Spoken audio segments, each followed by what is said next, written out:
오늘부터 본문의 말씀을 가지고 순종, 하나님의 건의 앞에 엎드리다라는 주제로 하나님의 말씀을 우리 함께 생각해 보고자 합니다. 제가 신학교를 다니면서 존경했던 목사님 중 한 분이 유진 피터슨 목사님이십니다. 그는 수많은 영성 관련 책을 저술하며 강조한 단어가 하나 있었습니다. 그것은 심플, 즉 단순함이었습니다. 이 심플의 의미는 오직 주 예수 그리스도께 집중하는 삶, 이것을 의미합니다. 분주함이라고 하는 이 시대의 대적을 의도적으로 피하면서 단순한 삶을 그리스도인들은 살아야 한다는 것입니다. 단순함은 오직 주 예수 그리스도께 집중하는 것이고, 이것이 오늘날 그리스도인에게 가장 중요한 목표가 되어야 한다라는 겁니다.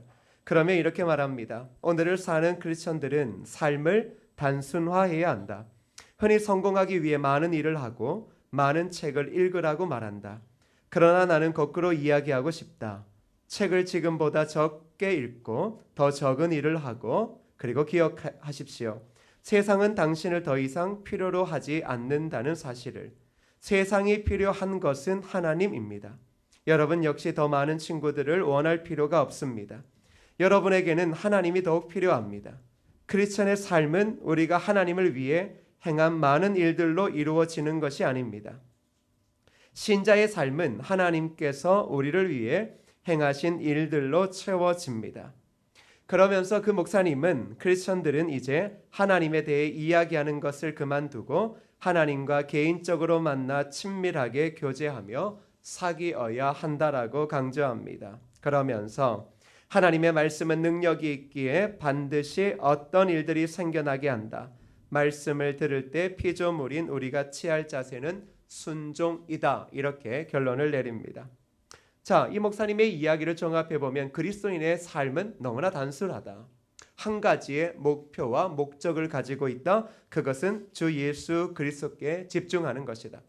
우리가 어떤 많은 일들을 하고 많은 생각을 하는 것을 통하여 변화를 이루어내는 것이다라고 생각하고, 이 땅에 우리와 같은 사람이 필요하다라고 생각할 수 있지만, 정작 이 땅에 필요한 것은 하나님이 필요한 것이고 예수 그리스도가 필요한 것이다.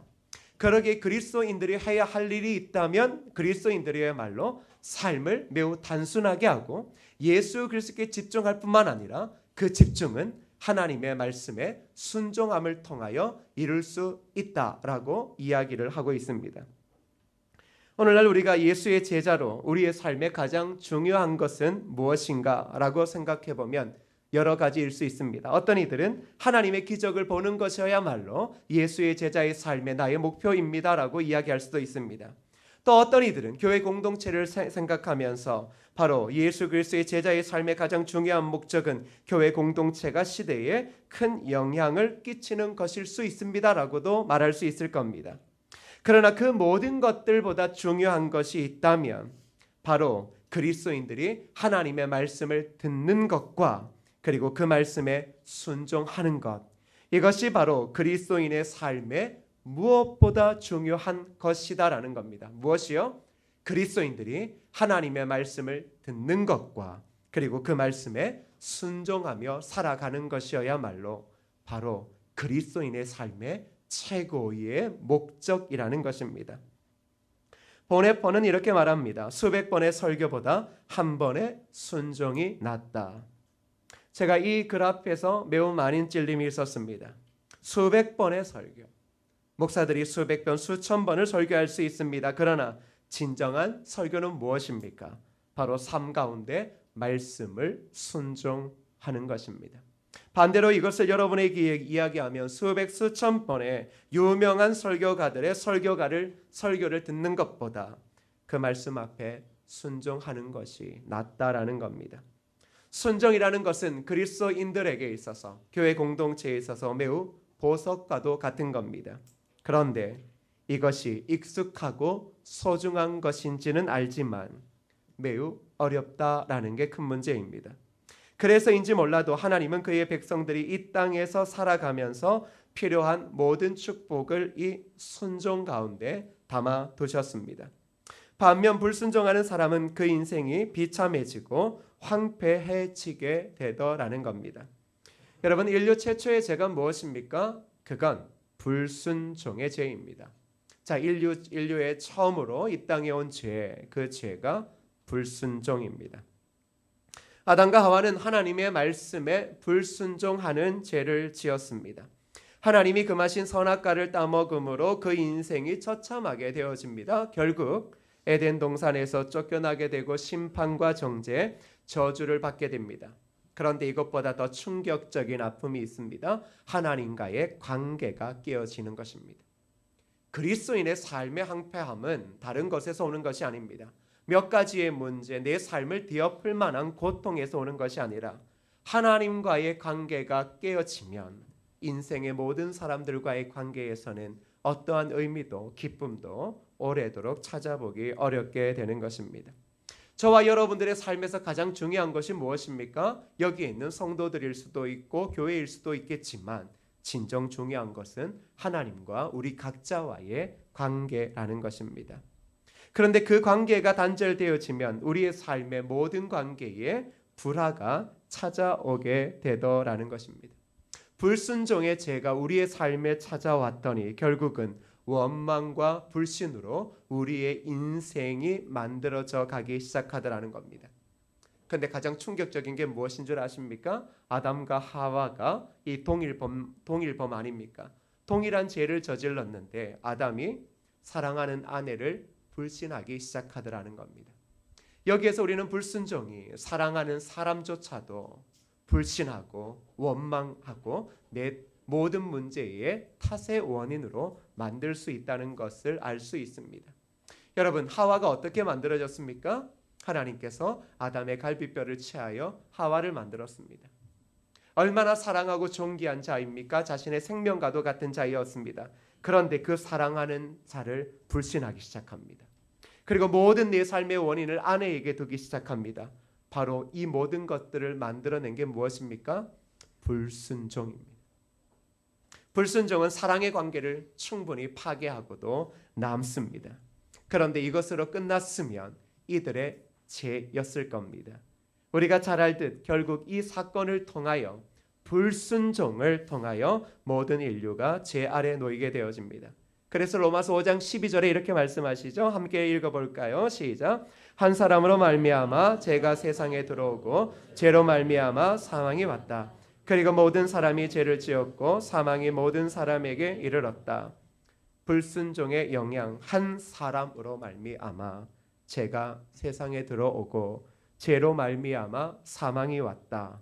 그리고 모든 사람이 죄를 지었고 사망이 모든 사람에게 이르렀다. 한 사람의 불순종이 큰 문제를 일으킬까라고 생각했지만 그 불순종이 사망을 불러들이고 그 사망이 결국은 모든 인류의 사망으로 되어졌다라는 것입니다. 그런데 성경은 이렇게 불순종을 주목하며 우리를 옥죄는 것처럼 보이지만 성경의 초점은 불순종이 아니라 순종입니다. 순종의 영향은 이 모든 것들을 뒤엎는다라고 말합니다.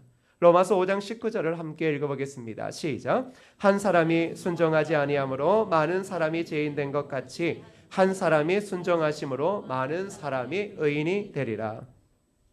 한 사람이 순종하지 아니함으로 어떤 결과가 생겨졌는지를 알고 있습니다. 그런데 반대로 한 사람이 순종하심으로 많은 사람이 무엇이 됩니까? 의인이 되더라는 것입니다. 자, 그 한 분이 누굽니까? 예수 그리스도 아니십니까? 예수 그리스도의 그 순종함을 통하여 예수 그리스도를 알게 되어지는 모든 사람이 의인이 되어졌다라는 것입니다. 이게 중요한 것입니다. 오늘날 예수 그리스도 통하여 진정한 구원의 기쁨이 우리의 삶에 찾아왔다면 이러한 말씀을 읽고 묵상하는 우리에게 어떻게 적용되어집니까? 바로 한 사람의 순종이 우리의 삶의 아름다운 미래를 만들 수 있다라는 것입니다. 우리는 가끔 이런 생각, 이런 강박관념이 있습니다. 모두가 순종해야 된다. 그러나 하나님께서 일하시는 방식을 보시면 한 사람의 불순종으로 사망이 찾아오기도 하지만 한 사람의 순종으로 구원이 이루어지기도 하는 것입니다. 예수 그리스도 앞에선 한 사람의 순종함을 통하여 하나님이 원하시고 꿈꾸시는 일들이 행해지기도 하더라는 것입니다. 모두의 순종이 필요한 것처럼 보이지만 그것이 아니라 한 사람, 신실한 한 사람, 예수 그리스도의 그 신실한 한 사람의 순종이 결국은 하나님의 고귀한 뜻을 이루어 내더라는 것입니다. 예수님의 순종을 통해 모든 것이 회복되었습니다. 하나님과의 관계가 회복되고 사람들과의 관계가 회복되어지는 길이 열렸습니다. 그리고 순종할 수 있는 사람이 누릴 수 있는 모든 축복의 문이 활짝 열리게 되었습니다. 그리스도 안에 있으면 달라지는 성품이 무엇입니까? 모든 문제의 원인을 바로 나에게 두는 것입니다. 말씀 앞에서 철저하게 내 자신이 깨어지는 것입니다. 그러나 순종하지 아니하는 자들의 특징은 무엇입니까? 내 삶의 모든 어려움과 염려의 문제를 타인에게 두는 것입니다. 그런데도 우리는 그 원인과 이유를 알지 못합니다. 내 마음의 모든 평화가 깨어지는 이유가 다른 이에게 있다라고 생각합니다. 특별히 교회 공동체에서 우리는 이러한 이야기들을 많이 합니다. 그러나 하나님과의 관계가 깨어지는 순간 예수 그리스도의 피값으로 사신 교회 공동체의 식구들이 더 이상 아름다워 보이지 않습니다. 여기에 대해서 어떻게 반박하실 수 있겠습니까? 우리는 우리가 무엇을 잘못하는지 너무나 잘 알고 있습니다. 하나님과의 관계가 깨어지면 우리의 삶에 평화를 기대할 수 없습니다. 다른 것으로 평화를 찾으려 해도 찾을 수 없고 오히려 더 깊은 절망과 좌절 가운데 빠지게 될 뿐입니다. 순종은 우리의 삶을 혁명이 아니라 새롭게 태어나게 하는 위대한 하나님 나라의 축복이라는 것입니다. 오늘 본문은 성경에서 사울의 집과 다윗의 집을 대비하고 있습니다. 너무 쉽게 이야기하면 사울의 집은 대대로 하나님의 말씀에 불순종했고 다윗의 집은 대대로 하나님의 말씀에 순종했다 이겁니다. 그러면서 이 두 집안을 이야기를 하는 겁니다. 누구를 들었어요? 사울과 그리고 다윗을 들었어요. 어쩌면 이것은 개인의 문제가 아니라 전체의 문제였고 가문의 문제였습니다. 우리가 매우 단순하게 생각해보면 하나님의 은총이 늘 우리 가정과 자녀에게 머물기를 원한다면 성경은 우리에게 무엇을 제시합니까? 다윗의 집을 예시합니다. 다윗처럼 순종해야 한다. 그러면 너희 자녀와 너희 가문이 믿음 가운데서 하나님의 축복을 누리며 끊임없는 가정의 평화와 안식을 누리게 되어질 것이다 라고 말씀하고 있습니다. 다른 것 아닙니다. 우리의 가정과 자녀와 우리의 집안 대세로 태어나는 믿음의 후손들이 주 안에서 축복받기를 원한다면 하나님 말씀 앞에 그대로 순종하면 되는 것입니다. 그런데 사람들이 이것을 잘 못합니다. 하물며 저조차도 그대로 순종하는 것이 어렵더라는 것입니다. 우리는 많은 것들을 압니다. 많은 성경의 지식들을 해박하게 알고 있습니다. 그런데 말씀 앞에 그대로 순종하는 것이 잘 되지 않습니다. 사랑하는 자녀 여러분, 여러분이 한 집안의 자녀라면 믿음의 부모가 있다면 식탁에서 부모가 교회를 향하여 목사를 향하여 성도들을 향하여 어떤 이야기를 하는지를 들어보시면 우리 집이 다윗과 같은 축복과 순종의 길을 걸어가고 있는지를 정확하게 알 겁니다. 자녀로서 믿음의 가정의 자녀로서 내 미래를 알고 싶다면 교회에서 하는 것이 아니라 여러분의 식탁, 여러분의 밥상머리에서 가족이 이야기하는 그 내용들을 들어보면 우리의 집이 다윗의 순종의 길을 걸어가고 있는지 사울의 불순종의 길을 걸어가고 있는지 명확하게 드러날 것입니다. 그거 찾는 거 어렵지 않습니다. 미래를 알고 싶다고요? 점집에 가지 않으셔도 됩니다. 그냥 여러분의 집에서 믿음의 부모들의 이야기를 귀 기울여 들어보면 우리 집이 과연 어느 길로 걸어가고 있는지 분명히 알게 될 것입니다. 많은 사람들이 순종이 중요함에도 불구하고 순종을 너무나 하찮게 여깁니다. 어떤 때는 하나님의 말씀이 믿어지지 못해서 순종을 못한다. 그럴 수도 있다라고 생각합니다. 어떤 때는 세상의 유혹이 너무 강렬해서 이번 한 번 하면 이 엄청난 돈이 들어와서 내 삶을 부욕해 할 수 있다라고 하는 유혹 때문에 순종을 못하기도 합니다. 그리고 어떤 때는 말씀보다 내 생각이 더 옳다고 생각해서 순종을 못하는 경우가 있습니다. 그런데 말씀보다 내 생각이 더 옳다라고 하는 것은 여러분이 성경 말씀을 펼치고 이 말씀을 읽으면서 이것은 아니야 라고 하는 행동을 이야기하는 것이 아니라 여러분들이 교회에서 설교를 들을 때의 모습을 이야기합니다. 젊은 목사가 설교하네? 그런데 여기에 대해서는 순종에 대해서는 나와 다른 관념을 가지고 있네. 그걸 이야기하는 겁니다. 왜냐 그러면 우리는 오래도록 신앙생활을 하면 더 이상 설교자들의 이야기들을 고스란히 들으려 하는 경향이 없습니다. 일단 의심합니다. 의심하고 분석하고 내가 가진 기준과 내가 영향을 받은 어떠한 사상과 목회자 신학자들의 그 모든 것들을 가지고 그 잣대를 가지고 말씀 앞에 섭니다. 자, 일단 그 잣대가 있으면 우리는 심각한 위기에 빠질 수 있습니다. 뭐냐 그러면 일단 은혜를 받을 수가 없습니다. 어떻게 은혜를 받겠습니까? 내 기준이 너무 명확한데. 나타나는 현상이 뭔 줄 아십니까? 충돌이 나타나는 겁니다. 아, 저건 목사님이 몰라서 그래. 그런데 어디 성경에 그런 이야기들이 있습니까? 네, 목사님 잘 모르네요. 공부 좀 더 하고 오세요. 근데 요즘엔 그런 교회도 많대요. 목사님 설교가 너무 형편없어서 돈을 줘서 다시 대학원을 보냈대요. 근데 내가 생각해봤더니 돈을 줘서 대학원을 보내고 싶었던 게 아니라 교회에서 내보내고 싶었던 거죠. 사람이 솔직하지 못합니다. 내보내고 싶은데 내보내고 싶은 말을 하면 이거 인간 쓰레기 같으니까 뭐 하는 겁니까? 돈 줘서 공부 좀 해오십시오. 근데 사람 말하는 게 바뀝니까? 안 바뀝니까? 다시 대학원 간다고 해서 뭐 새로운 게 나옵니까? 안 나옵니까? 뭐 새로운 게 나오겠습니까? 순종을 못하는 것, 교회 공동체의 영적인 질서 앞에 순종을 못하는 것, 그거 하나님의 말씀의 기준. 아, 목회자는 하나님이 말씀의 통로로 세우신 거야. 아, 자꾸 이거 말고 뭐 생각하는 겁니까? 왜 목사님 또 오늘은 또 누가 미워서 저렇게 이야기하는 거야? 무슨 마음이 상한 거야? 제가 그래서 서울 태생이었으면 좋겠다는 생각 듭니다. 왜? 제가 소리를 지르면 또 문제가 있다라고 자꾸 오해하시더라고요. 태어난 동네가 그래요. 설교할 때 소리를 높이는 건 태어난 동네에서는 강조할 때 소리를 높이더라고요. 성질이 나서 그런 거 아니에요. 성질 나면 제 특징 아시죠? 성질 나면 말 안 합니다. 성질 나면 말 안 하지. 성질 나는데 대놓고 뭐 여러분한테 협박하겠어요? 순종 못하는 경우 솔직히 이야기해 보셔요. 이런 거 아닙니까? 내 기준, 내 신앙관이 너무 뚜렷하지 않습니까? 근데 하나님께서 아브라함에게 이삭을 바칠 때도 하나님이 뭘 깨뜨린 겁니까? 그가 붙잡고 있던 그 약속조차도 깨뜨리게 했던 겁니다. 안 깨지면 그것 붙잡고 그게 단 줄 알고 살거든요. 근데 한번 잘 생각해 보세요. 우리가 과연 하나님보다 똑똑한가? 그건 아닌 것 같아요. 똑똑하면 교회 안 나오셔요. 우리가 진짜 똑똑해봐요. 하나님보다 똑똑해봐요. 교회로 왜 나오겠어요? 하나님보다 더 지혜로우면 지금 우리가 어디 살겠어요? 강남에 살겠죠. 하나님보다 더 지혜로우면 우리가 투기의 달인이 되었을 거예요. 대치동처 한 1000평 가지고 있었어야죠.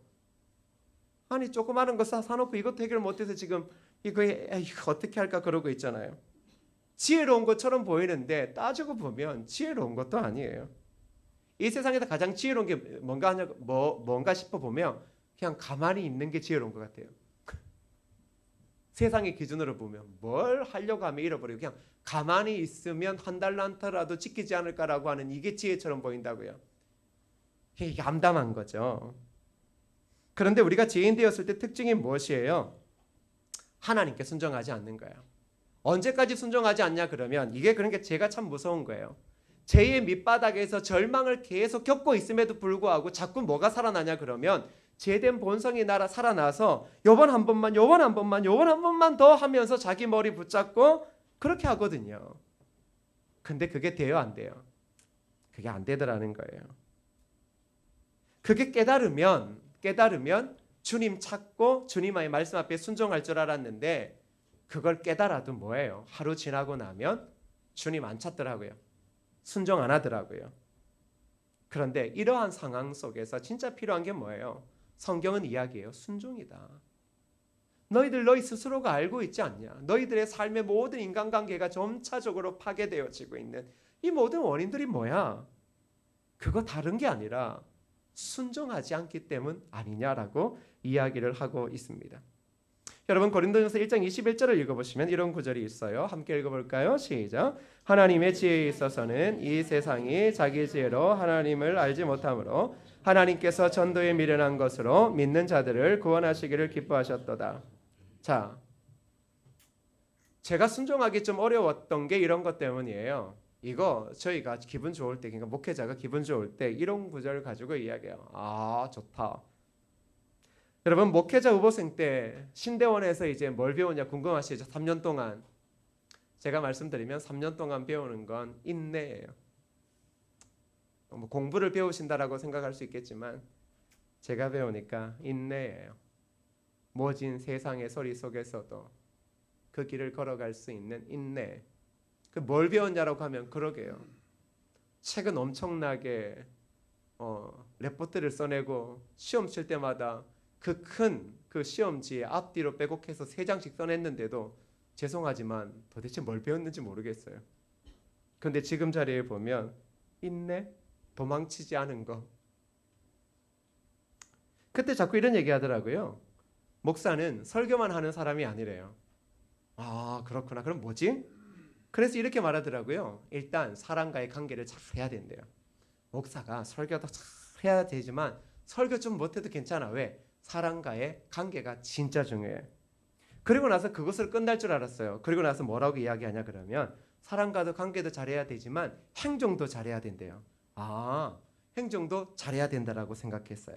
그리고 이야기를 듣다 보니 결국은 결론이 뭔 줄 알아요?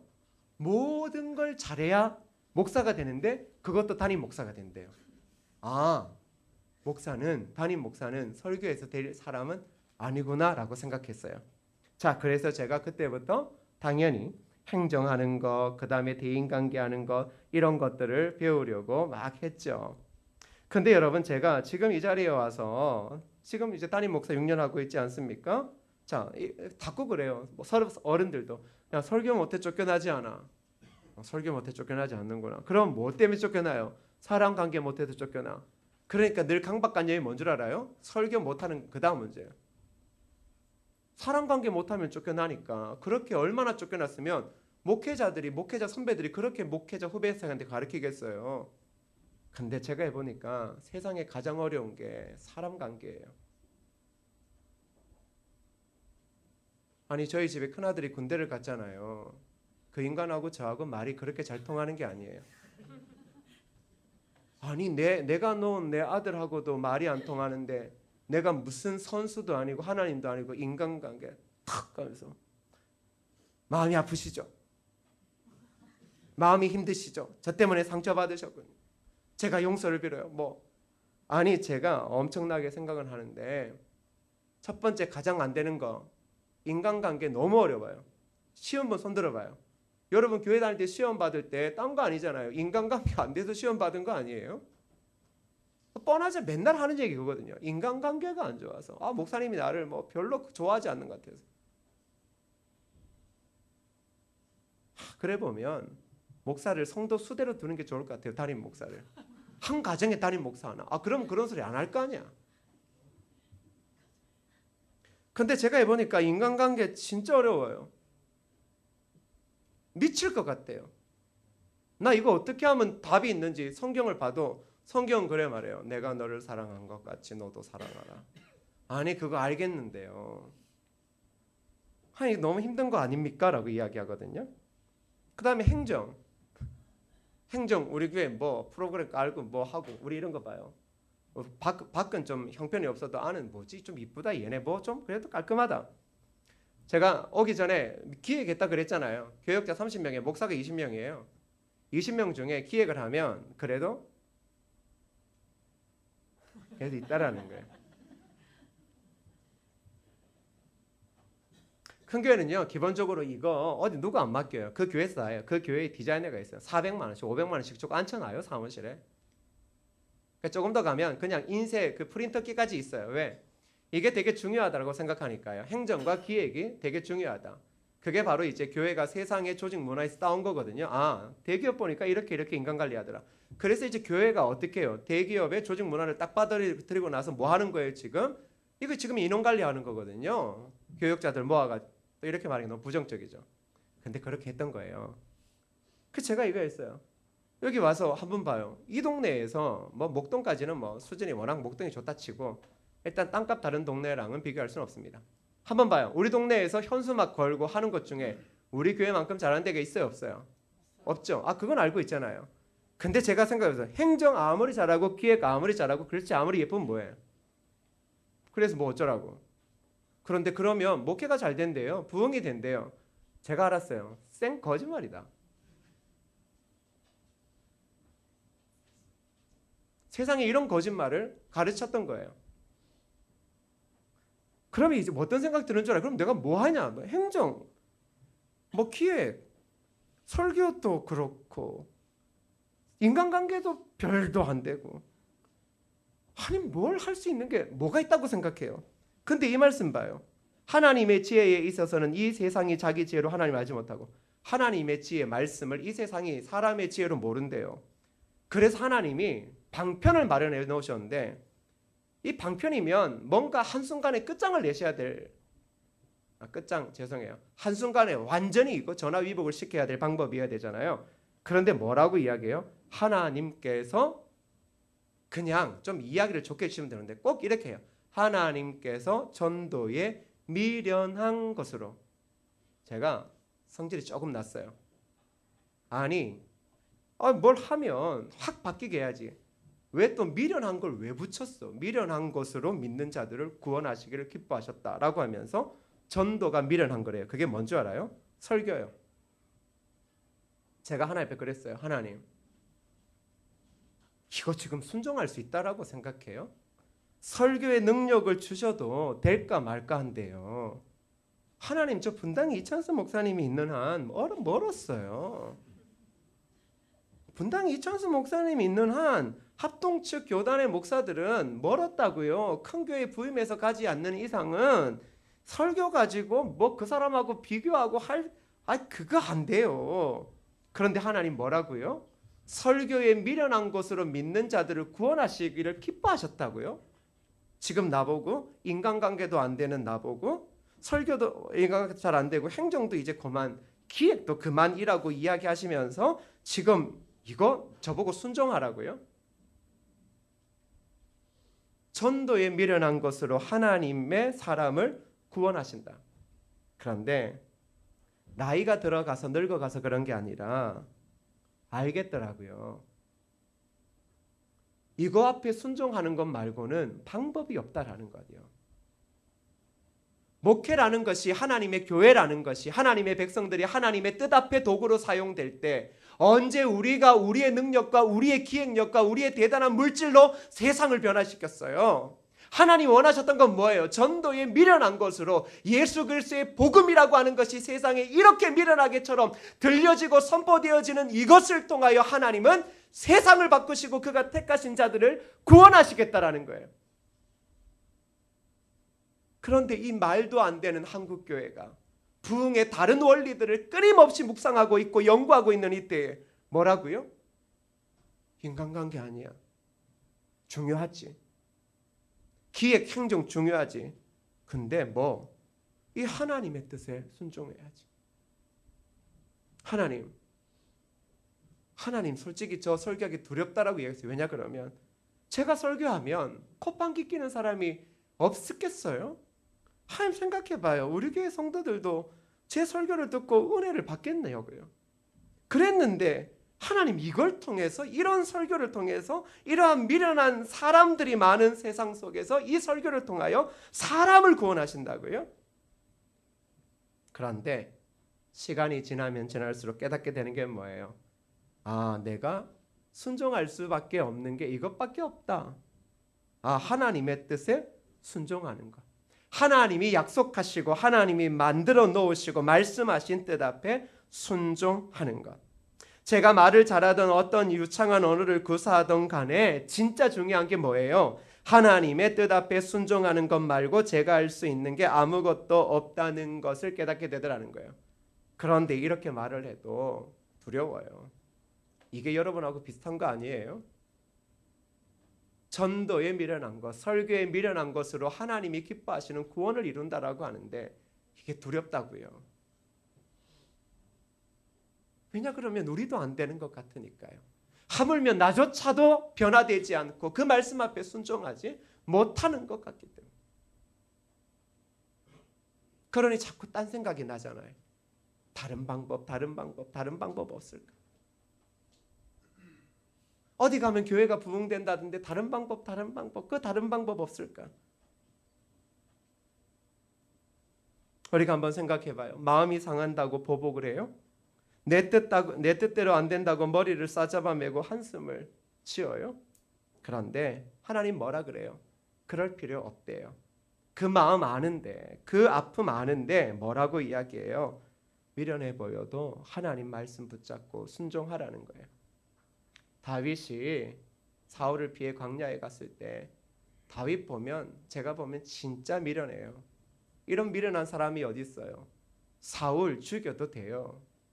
지금 자기 죽이러 오잖아요. 다윗은 무슨 잘못했어요? 그런데 다윗 진짜 힘들었음에도 불구하고 칼을 사울의 목에 겨누지 않아요. 근데 그가 한번 옷자락을 베었어요. 그런데 그것 때문에 가슴 찢어져요. 미련하잖아요. 다윗이 뭐 했어요? 그냥 말씀 앞에 순종한 거예요. 자신의 죽음이 언제 올지도 모르고 이 도망을 가야 하는 이 삶, 이 처절하고 치욕적인 삶이 언제까지 지속될 줄 모르는 그 암담함 속에 있어서도 뭐 했던 거예요? 그냥 말씀 앞에 고개를 숙이고 있었던 거예요. 사랑하는 여러분, 하나님께서는 순종 안에 그리스도인의 복을 담아 두셨다라는 겁니다. 성도들이 하나님의 은혜를 충만히 받고 하나님이 주시는 승리를 마음껏 누릴 수 있는 방법도 간단합니다. 하나님의 말씀 그대로 순종하는 것입니다. 성경에 보면 여호수아와 갈렙 이야기가 나옵니다. 신명기 1장 36절에 이렇게 말해요. 오직 여분네의 아들 갈렙은 온전히 여호와께 순종하였은즉 그는 그것을 볼 것이요 그가 밟은 땅을 내가 그와 그의 자손에게 주리라 하시고. 자, 갈렙이 온전히 여호와께 순종했대요. 이건 하나님의 말씀을 듣고 그 말씀을 지킨다라고 하는 개념이에요. 순종은 말씀을 듣는 게 아니라 듣고 그 말씀을 지키는 것. 이것이 그리스도인의 삶의 심플한 삶이에요. 이것을 위해 살아가는 거예요. 자, 그런데 갈렙은 여기에서 그보다 더 진취적이고 적극적으로 헌신의 개념이 담겨져 있어요. 그게 순종이라는 거죠. 갈렙은 앞서 행하시는 하나님의 뒤를 따라가며 그 발걸음마다 순종과 헌신으로 그의 삶을 가득 채웠다라는 거예요. 아, 갈렙 보면 어떤 사람이냐? 땅을 차지했던 사람이 아니라 하나님의 말씀 앞에 철저하게 순종했던 사람. 그런 갈렙의 순종에 대한 응답으로 하나님 뭐 주셔요? 순종의 복이 담겨져 있잖아요. 복 주셔요. 그건 그가 하나님이 약속하신 땅을 보게 된 것과 그리고 그 땅을 얻게 된 것입니다. 순종하면 하나님 뜻 보여주셔요. 그리고 순종하면 그 뜻을 붙잡고 묵묵히 말씀에 순종하면 그 땅을 얻게 되더라는 겁니다. 순종하면 얻게 되어져 있어요. 하나님 교회의 미래가 언제까지 있을지 몰라요. 왜? 주님 언제 오실지 모르기 때문이죠. 그런데 지금 우리가 뭘 못 보고 뭐 이렇게 말하지만 순종하면 보여져요. 왜 안 보여지겠어요? 순종하면 보여진다라고 하는 게 갑자기 하나님이 꿈과 환상으로 뭘 나타내 주는 게 아니라 우리가 말씀 앞에 순종하면 우리가 행동해야 할 일이 무엇인지를 보여주게 하시고 그것 붙잡고 그냥 충실하게 순종하게 하시면 하나님이 결국은 얻게 해주신다라는 거예요. 갈렙이 뭐 그 땅 100억 주고 샀습니까? 1000억 주고 샀습니까? 여호와께 순종했더니 하나님이 그 땅 보게 하신 거고 보게 하신 그 마음 앞에서 평생 순종했더니 결국은 그 땅 얻게 하신 것 아닙니까? 하나님의 사람들은 축복받은 하나님의 사람들은 다른 거 아무것도 안 했어요.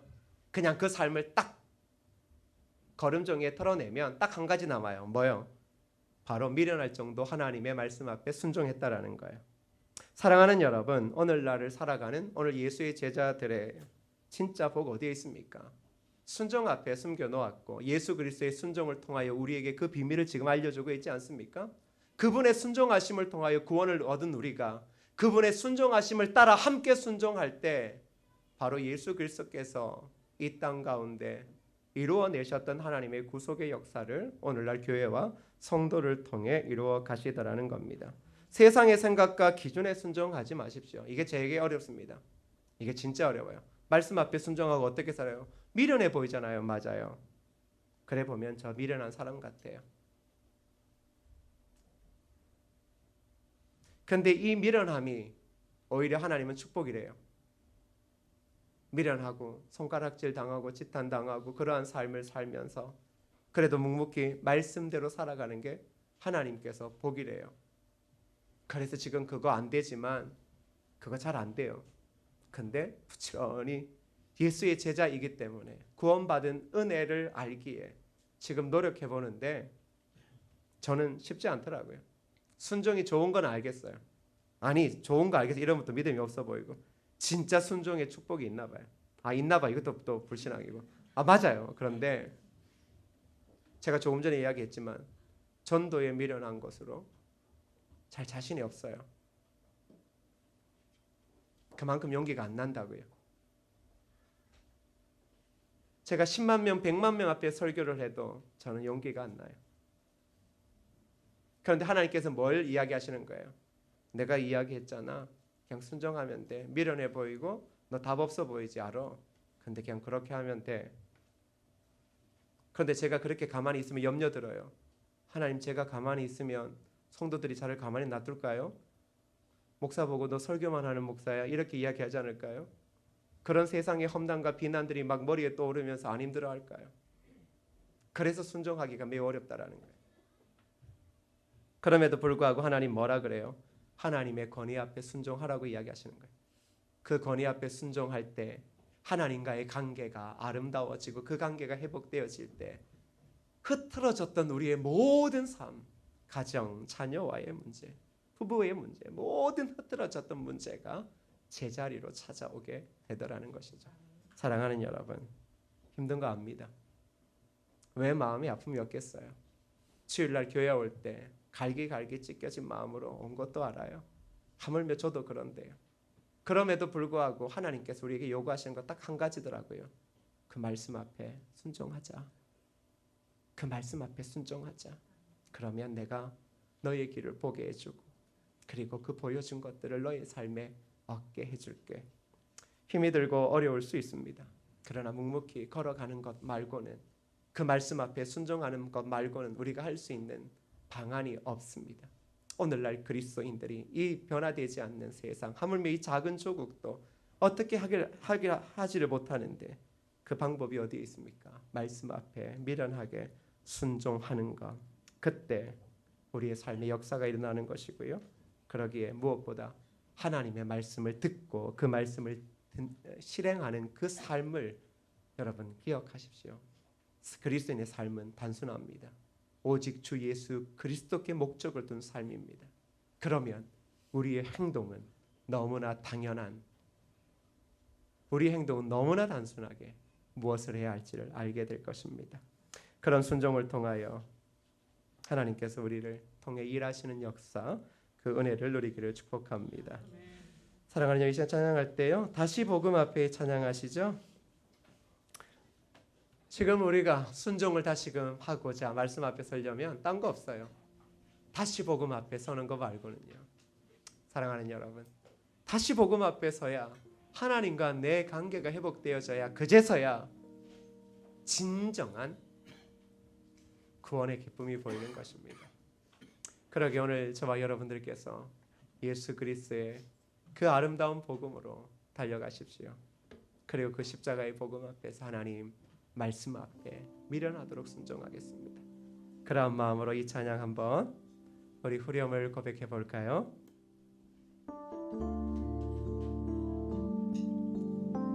다시 복음 앞에, 다시 복음 앞에 내 영혼 선해 주님 만난 그때 나 다시 돌아가 주님께 예배드리며 다시 십자가의 길 걸으리. 다시 복음 앞에, 다시 복음 앞에 내 영혼 선해 주님 만난 그때 나 다시 돌아가 주님께 예배드리며 다시 십자가의 십자가의 길 다시 복음 앞에 내 영혼 설에 주님 만나 그때 나 다시 돌아가 주님께 예배드리며 다시 십자가의 길 다시 한번 손을 가슴에 모으고 고백할까요? 다시 복음 앞에 내 영혼 설에 주님 만난 그때 나 다시 돌아가 주님께 예배드리며 다시 십자가의 길 조용히 여러분의 목소리로 고백할까요? 다시 복음 앞에 내 영혼 설에 주님 만난 그때 나 다시 돌아가 주님께 예배드리며 다시 십자가의 길 걸으리. 오늘 말씀 붙잡고 함께 통성으로 기도합니다. 기도합시다.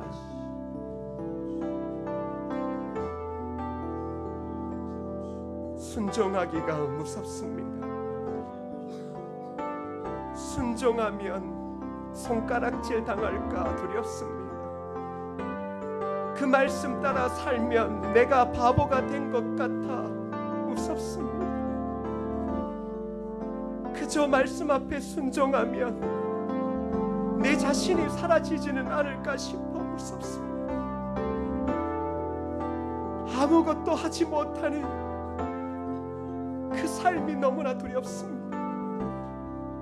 사람들의 지탄이 두렵고 사람들의 말들이 두렵기도 합니다. 그런데 다시금 말씀 앞에 순종합니다. 다시금 미련하게 말씀 앞에 순종합니다.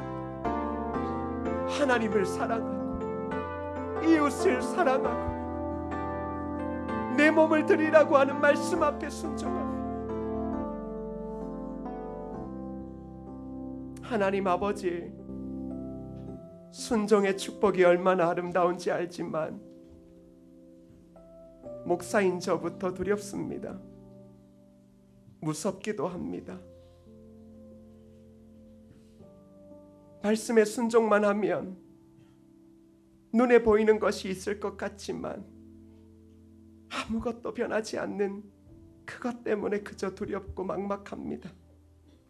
그런 시간이 자꾸 지나면 사람들이 무능력하다라고 이야기할까봐 두렵고 열정이 없다라고 이야기할까봐 그것도 무섭습니다. 이 땅을 살아가는 하나님의 백성들이 하나님의 말씀대로 미련하게 순종하며 살면 세상 사람들의 지탄을 받고 미련하다라고 보일까 듣는 그 이야기가 무섭습니다. 그런데 오늘 우리가 다시금 고집스럽게 복음 앞에 서서 말씀 앞에 순종하고자 합니다. 성령 하나님, 연약한 우리 도와주옵소서.